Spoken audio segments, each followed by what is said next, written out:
Olá, começa agora mais um Telejornal Esquina.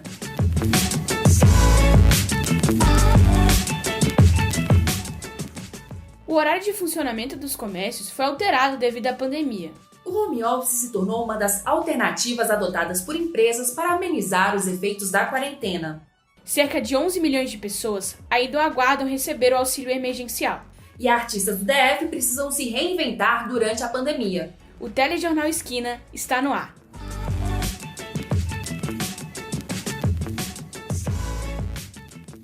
Parte do comércio do Distrito Federal já reabriu as portas, mas outros segmentos ainda aguardam definição de quando vão poder voltar às atividades. Confira agora na reportagem de Gustavo Schoaire. A pandemia do novo coronavírus afetou todo o comércio.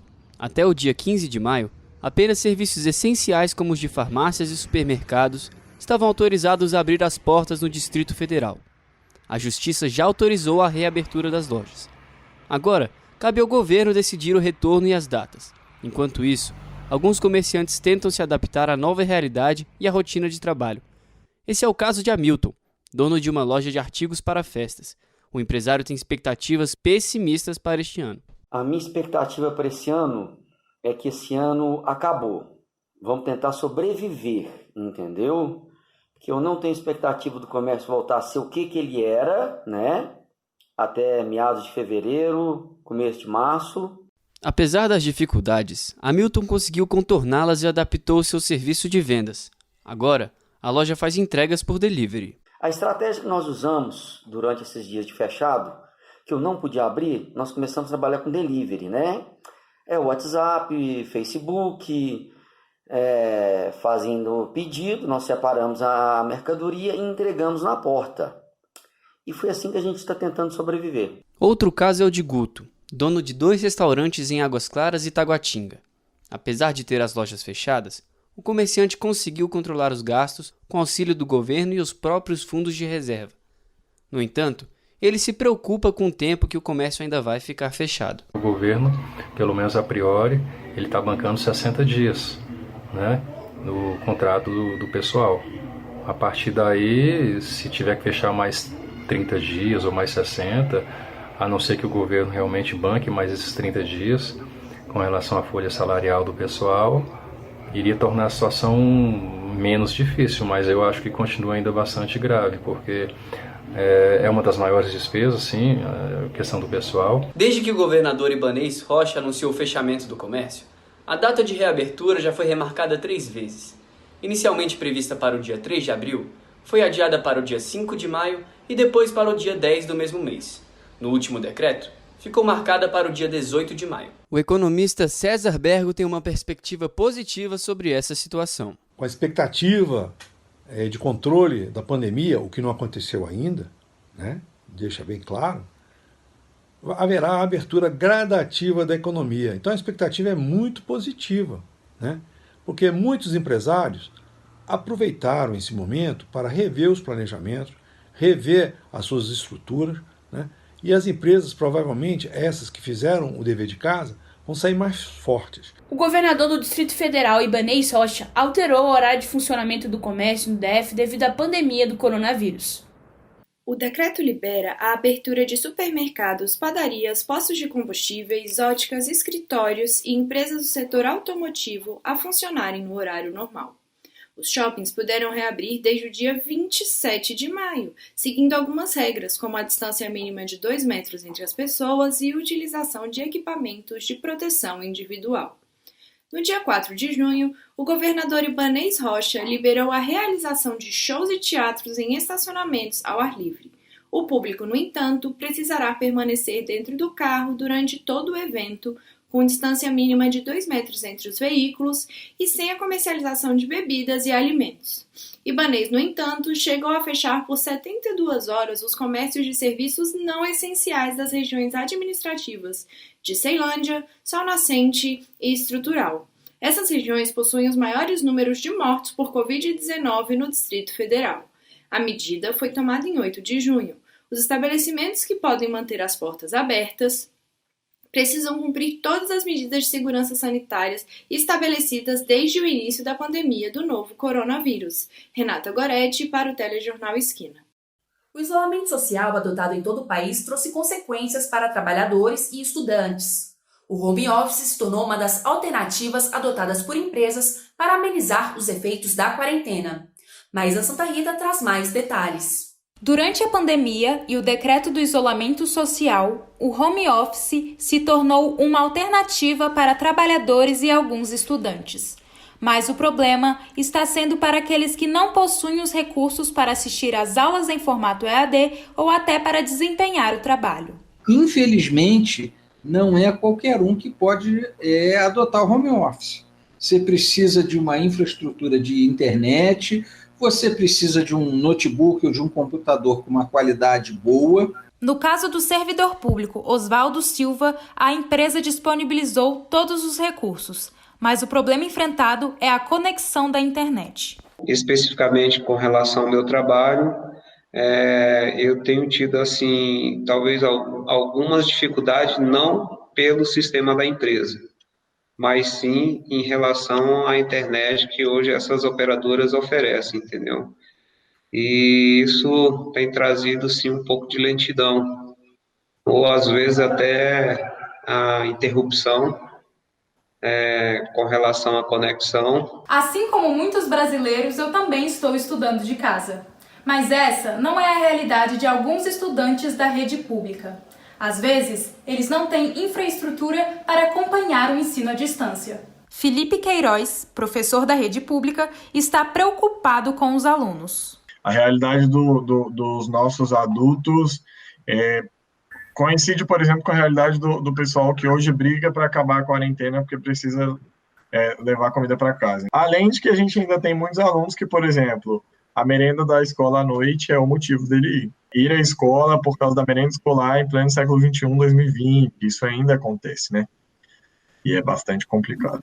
O aluno da rede pública, Johnny Henrique, está estudando para o Enem deste ano, mas, para ele, a qualidade de ensino disponibilizada na aula EAD não é a mesma da presencial. Por isso, o estudante acredita que o melhor é adiar a data da prova. Tendo aula, imagina você não ter aula, você ter que estudar por conta sua, assim, óbvio que todo mundo, além de estudar na escola, você tem que estudar em casa. Eu, particularmente, faço isso. Mas o problema é que, quando eu, por exemplo, estou estudando, quando eu estou com alguma dúvida, eu chego no professor, eu estava estudando, eu fiquei com uma dúvida em tal quesito. Teria como você me ajudar, me explicar melhor como funciona? Fica bem complicado isso. O presidente Jair Bolsonaro disse no dia 13 de maio que o Enem pode ser adiado, mas que ainda acontecerá em 2020. O MEC decidiu adiar o Enem, mas ainda não há uma data definida. Por enquanto, está aberta uma consulta pública para sugestões de quando a prova poderá ser realizada. Mais de 2 meses após o lançamento do auxílio emergencial, cerca de 11 milhões de pessoas ainda aguardam por uma resposta, referente ao cadastro para receber os R$600. Vamos conferir mais informações com Sofia Brandolf e Thalita Vasconcelos. Com a finalização do pagamento da segunda parcela do auxílio emergencial de R$600 no dia 12 de junho, a Caixa Econômica Federal informou que ainda não há definição do calendário referente à próxima parcela, exceto para os beneficiários pertencentes ao programa Bolsa Família, cujo valor passou a ser depositado em 17 de junho. Segundo dados divulgados pela Caixa em 10 de junho, 10.700.000 pessoas inscritas para recebimento do benefício pelo aplicativo ou site, até então, aguardavam análise ou reanálise para receber o benefício. O governo federal chegou a destinar cerca de R$84 milhões do programa Bolsa Família para o Fundo de Comunicação da Presidência da República, mas acabou recuando. Na semana do dia 4 de junho, a transferência chegou a ser feita, mas em 9 de junho, o governo publicou uma portaria desistindo do repasse. O auxílio do GDF referente à renda emergencial no valor de R$ 480 vai beneficiar famílias que não são contempladas por outros programas sociais do governo e será pago por 2 meses, podendo ser prorrogado para um terceiro. Já o prato cheio, no valor de R$ 250, fica restrito a cestas básicas e uso em estabelecimentos alimentícios. Balanço feito pelo BRB mostrou que mais de 11 mil pessoas confirmaram acesso aos 2 programas. E o auxílio emergencial de R$ 3 bilhões para o setor cultural, que foi aprovado pelo Senado no dia 4 de junho, vai ser sancionado pela presidência. O valor será repassado aos estados, municípios e ao Distrito Federal durante a pandemia e será aplicado em renda para trabalhadores do setor, subsídios para manutenção de espaços e instrumentos como editais e premiações. O projeto, batizado como Lei Aldir Blanc, também prevê um auxílio de R$ 600, que será pago em 3 parcelas para a categoria, podendo ser prorrogado no mesmo prazo do auxílio do governo para os informais. Ficamos por aqui com mais um quadro de informações sociais. A terceira parcela do auxílio emergencial começa a ser paga neste sábado, dia 27 de junho. Aproximadamente 60 milhões de brasileiros. E no próximo bloco, a OMS declarou que a pandemia de Covid-19 pode provocar uma crise de saúde mental. Se adaptar ao isolamento social pode ser especialmente difícil para as crianças. E a volta às aulas presenciais deve acontecer só em agosto.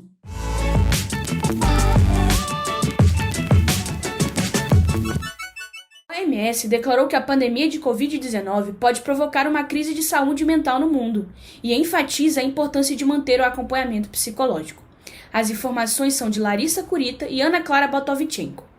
A Organização Mundial da Saúde alertou para uma possível crise na saúde mental em meio à pandemia do coronavírus e diz que os governos precisam tratar o atendimento psicológico como parte importante do combate à Covid-19. Em um vídeo publicado no site da OMS, o diretor-geral Tedros Adhanom disse que a pandemia mostra mais uma vez que a saúde mental é tão importante quanto a saúde física. A OMS ainda afirmou que o medo da morte, a incerteza do futuro e o caos econômico são fatores que podem trazer sofrimento psicológico para as pessoas. Os detalhes estão em um relatório do dia 14 de maio. Este documento acende um alerta no Brasil, pois o país é o considerado mais ansioso no mundo, com cerca de 10% da população sofrendo de algum tipo de transtorno de ansiedade. Além disso, o Brasil é o segundo país no continente americano com mais pessoas com depressão, ficando atrás somente dos Estados Unidos, com cerca de 6% da população com esse transtorno. Os dados são de 2019, disponibilizados pela própria OMS. Exatamente, Ana Clara. Os dados são muito preocupantes. Por isso, a OMS ressalta a importância das terapias online e divulgou um guia com cuidados para a saúde mental durante a pandemia. Pensando nisso, o Conselho Federal de Psicologia publicou uma resolução no dia 26 de março incentivando os serviços psicológicos por meios tecnológicos durante a pandemia de Covid-19. Cada profissional precisa se cadastrar no site do Conselho e preencher um formulário. O Ministério da Saúde e o GDF estão garantindo suporte psicológico aos profissionais de saúde por teleconsultas gratuitas. Serão investidos mais de R$ 2 milhões nessa iniciativa que reconhece a importância do apoio psicológico a esses profissionais que têm enfrentado trabalho intenso, condições adversas de trabalho e riscos elevados de contaminação, podendo desenvolver sintomas como depressão, ansiedade e irritabilidade. A gente fica por aqui com mais uma dica de saúde. Para as crianças conseguirem se adaptar ao isolamento social pode ser especialmente difícil. Confira quais são os principais desafios na reportagem de Ana Caroline Van Zeller. O momento de distanciamento social é uma fase de adaptação para muitas pessoas. Agora imagine para crianças. Na casa de Gabriela Manacho e Marcelo Látaro, pais do João de 6 anos, o assunto só foi bem compreendido pela criança porque a família conversou e explicou o momento que todo mundo atravessava. A gente contou a realidade para ele, né? E para ele entender. Teve até um momento, a gente estava assistindo muita coisa, e um dia que ele falou: mamãe, tô com medo, tem muita gente morrendo, isso é muito triste, né? Aí a gente percebeu que talvez a gente estivesse expondo ele demais, mas a gente falou exatamente a verdade, né? Então ele se indigna às vezes, uma coisa: olha essas pessoas na rua, elas não sabem, elas não aprenderam que elas não podem estar na rua. Ele já entendeu qual é a importância disso. Essa psicóloga explica que a melhor forma de abordar o assunto com as crianças é essa mesma, muita conversa. Mas a forma de tratar o assunto varia, de acordo com a idade e do contexto de cada família. O isolamento em si é algo novo, tanto para a criança quanto para o adulto. Tudo que é novo traz um receio para a gente. É importante para a criança que ela tenha um entendimento dos motivos desse isolamento. É importante que ela entenda que todo mundo está passando por esse momento e que por isso a gente não pode encontrar os nossos amiguinhos. Como as crianças têm muita energia, os pais estão usando a criatividade para entreter os pequenos dentro de casa. Mesmo com o home office, Patrícia Cardoso, mãe de Júlio e Heitor, de 4 e 2 anos, tem se desdobrado para distrair os meninos com atividades físicas. Está tendo muita variação de clima, quando os dias estão mais frios eu não desço com eles. A justificativa para descer é justamente para que eles tomem um pouquinho de sol. E aí eu loquei um mini trampolim para eles fazerem pular, brincar de pula-pula, fazer aquelas aulas de fit dance infantil, né, para gastar um pouquinho. Crio circuitos, barraquinha, cabaninha. Débora ressalta que atividades domésticas também podem divertir as crianças e lembra que o tédio é importante para o desenvolvimento emocional infantil. Né? E é importante também que a gente vivencie o tédio, é importante que as crianças elas sintam esse momento, né? Que é um momento onde a gente desenvolve também a nossa criatividade, é uma oportunidade para a gente criar novas ideias, né? É um momento onde a gente consegue expandir o nosso olhar sobre as opções que a gente tem e que também favorece muito o nosso desenvolvimento emocional. As aulas à distância também precisam de atenção. Daniele conta que não quer que os estudos se tornem mais um problema para a filha Ana Clara, de 10 anos. Não tenho criado muitas expectativas de ordem, por exemplo, tem que estar sentado numa mesa de uniforme e assistindo a aula. Então, eu deixei isso muito a critério dela. Então, tem dia que ela está na sala, tem dia que ela está no quarto, tem dia que ela está no chão, no sofá, na cama. O meu papel principal mesmo é monitorar se está na aula, na sala de aula. As aulas estão suspensas no DF desde o dia 12 de março, sem data concreta prevista para retorno. O governador Ibanez Rocha estuda a possibilidade de volta às atividades presenciais apenas em agosto. Os alunos da rede pública do DF retomaram as aulas online na última segunda-feira, mas o ano só começa para valer mesmo na próxima semana. As aulas presenciais, no entanto, só devem voltar em agosto. Lucas Neiva traz todos esses detalhes agora. Esse período de uma semana para início do ano letivo serve para que alunos e professores se adaptem ao ensino à distância. As matérias serão lecionadas utilizando material impresso produzido nas próprias escolas, aulas por televisão e atividades virtuais. Para evitar que alunos com problemas de conexão sejam prejudicados, a Secretaria fornece o pacote de dados gratuito para que tenham acesso às ferramentas do Google Sala de Aula. A modalidade à distância será mantida até que o governador Ibanez Rocha autorize o retorno das aulas presenciais. A atual previsão é para o dia 1º de agosto, mas esse prazo pode ser prorrogado. Ao menos 3 emissoras de televisão transmitem as aulas nesse momento. São elas a TV Justiça, a TV União e a TV Gênesis. Lucas Neiva para o Telejornal Esquina. Veja a seguir, especialistas recomendam a prática de esporte mesmo em período de isolamento social. E o Campeonato Carioca, que chegou a ser retomado, foi novamente suspenso.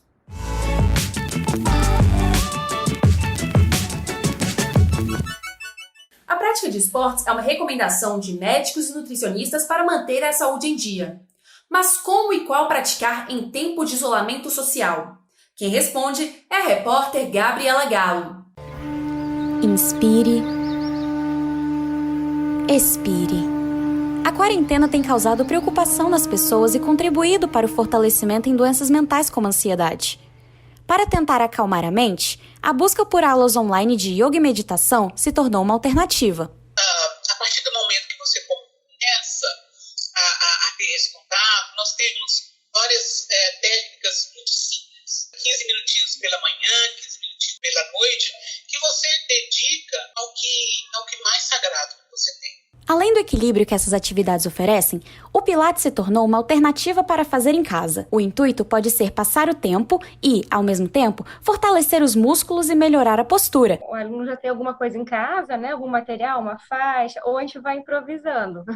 Toalha, cabo de vassoura, almofada, vamos ao sofá, cadeira, tentando adaptar conforme o que cada um realmente tem. E além de continuar com a atividade física, né?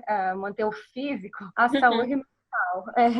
Porque acho que a ansiedade alivia um pouco, né? A tensão, distrai um pouquinho também. Como o meu grupo, a questão dos idosos, também tem a questão da convivência, né? Conviver com outra pessoa, mesmo que seja virtual. A meditação, ela vem de uma parte da yoga, chamada dhyana.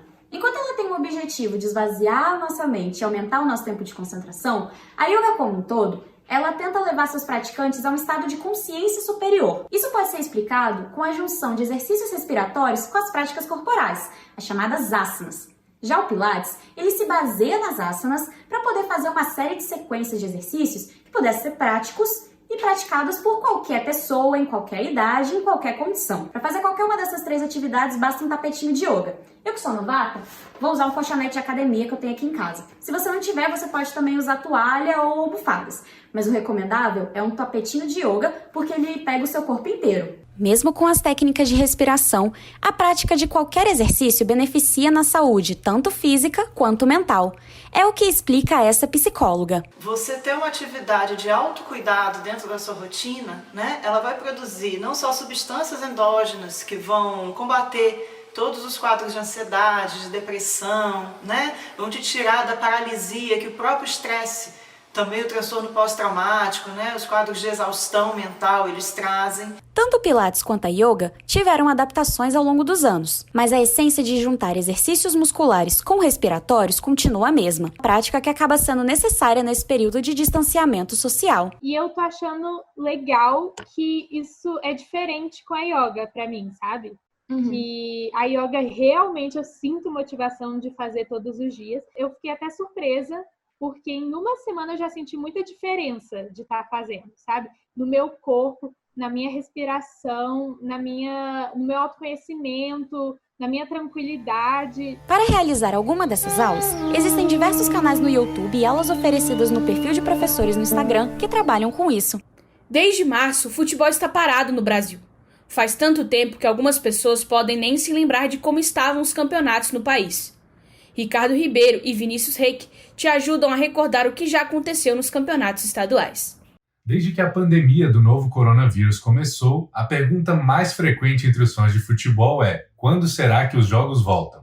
O brasileiro está com saudades do futebol. As reprises têm seu valor, mas para quem acompanha o esporte, sente que não são a mesma coisa. Mais de 100 dias depois da paralisação, você se lembra como estavam os principais campeonatos do país? No Campeonato Carioca, o Flamengo venceu a Taça Guanabara. E na Taça Rio, o time rubro-negro liderava o Grupo A com 3 vitórias em 3 jogos. O Botafogo vinha em quarto com 4 pontos. Pelo Grupo B, o Fluminense também liderava com 3 vitórias em 3 jogos. O Vasco era o 5º colocado com 2 pontos. E Gabigol era o artilheiro da competição com 8 gols. No Paulistão, o Santos lidera o Grupo A com 15 pontos. A melhor campanha é do Santo André, líder do Grupo B com 19. O Palmeiras é o 2º colocado do Grupo B, também com 19. Pelo Grupo C, o São Paulo lidera com 18 pontos. A situação mais delicada é a do Corinthians. Pelo Grupo D, o Timão está a 5 pontos da zona de classificação, restando apenas 2 jogos para o final da primeira fase. Pelo Campeonato Mineiro, o América lidera a primeira fase invicto com 21 pontos. São 6 vitórias e 3 empates. O Atlético vem em terceiro, com 18 pontos. Apenas 4 times avançam para a segunda fase, e o Cruzeiro está em quinto, 3 pontos atrás da Caldense. Faltam 2 jogos para terminar a primeira fase. Já pelo Gauchão, o Caxias venceu o primeiro turno e já tem vaga garantida na grande final. No segundo turno, o Inter lidera o Grupo A com 7 pontos, enquanto o Grêmio lidera o Grupo B com 9. Aqui em Brasília falta apenas um jogo para terminar a primeira fase. Gama e Real se enfrentam. O Gama precisa só de um empate para se manter em primeiro. Em caso de derrota, ele fica atrás do Brasiliense no saldo de gols. Agora, a discussão gira em torno da volta dos jogadores aos treinos e, quem sabe, até do retorno das partidas, a princípio, com portas fechadas. O presidente Jair Bolsonaro sinalizou em diversas ocasiões que é favorável a essa volta, mas a decisão cabe a cada um dos estados, já que são os governadores quem decidem sobre o restabelecimento das atividades. A gente fica por aqui com mais um quadro de esportes. Até a próxima! O decreto assinado pelo prefeito do Rio de Janeiro, Marcelo Crivella, colocou mais um ponto de interrogação na volta do Campeonato Carioca. O repórter Lucas Junqueira traz mais informações.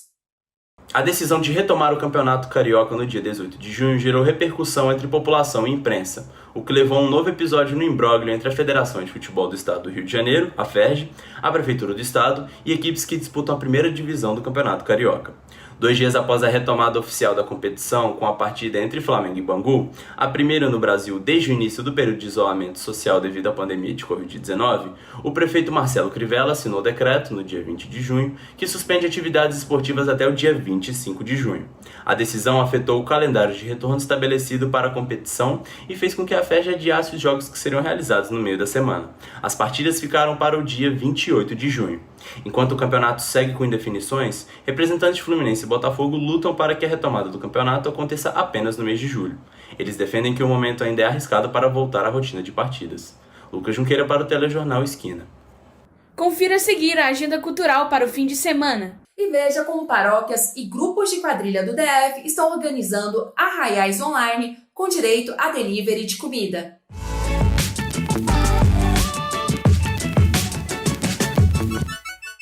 Sextou, e para aproveitar o fim de semana, vamos ver as dicas de como se divertir com segurança. Veja no quadro de cultura com Maísa Santa Rita e Ana Luísa Duarte. Oi, Vitória! Oi, Mariana! Olá para o pessoal de casa! Vamos começar nosso quadro hoje trazendo dicas para você que quer assistir filmes no conforto da sua casa.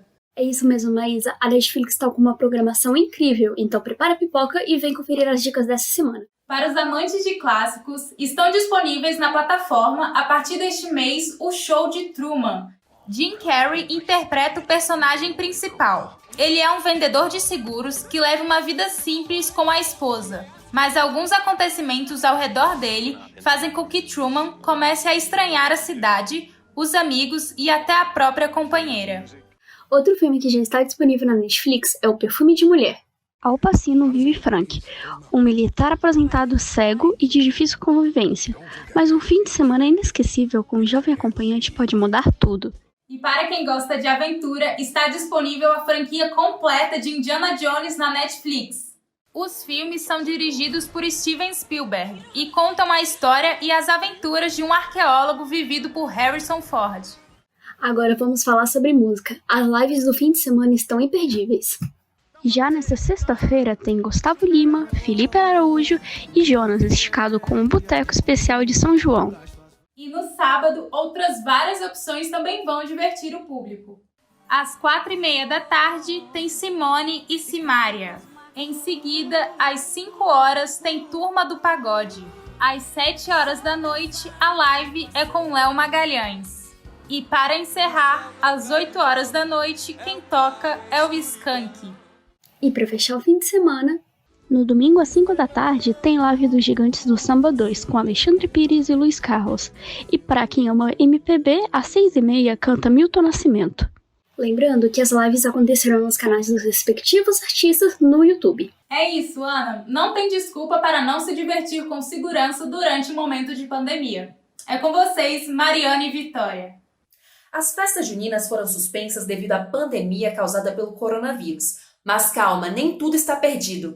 Paróquias e grupos de quadrilha do DF estão organizando arraiais online para levar tradição e divertir os apaixonados pelos festejos juninos.